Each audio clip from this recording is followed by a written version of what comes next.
అందరూ కూడా దేవుడు చెప్పారు, నేనే మార్గము, నేనే సత్యము, నేనే జీవమని. పరలోక రాజ్యం చేయాలంటే కేవలం ప్రభువైన యేసుక్రీస్తు మాత్రమే మార్గము, యేసుక్రీస్తులో మాత్రమే జీవమున్నది, యేసుక్రీస్తులో మాత్రమే జీవమున్నది.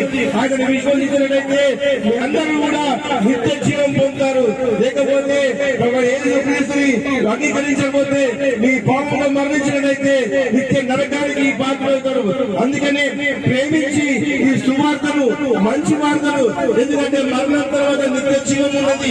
ప్రభువైన యేసుక్రీస్తు మన కొరకు తన ప్రాణం పెట్టినాడు, తన రక్తం కాల్చినాడు. ఆయన రక్తంలో మాత్రమే పాప క్షమాపణ ఉన్నది. మన పాపము కడగబడాలి అంటే కేవలం ప్రభువైన యేసుక్రీస్తు రక్తం మాత్రమే. ఆయన రక్తాన్ని ఆశ్రయించి మన పాపం కడుగుతున్నట్టయితే మన నిత్య జీవం పొందుతాము. ప్రభువైన యేసుక్రీస్తుతో పాటు యుగ యుగములు ఆయనతో పాటు ఉంటాము.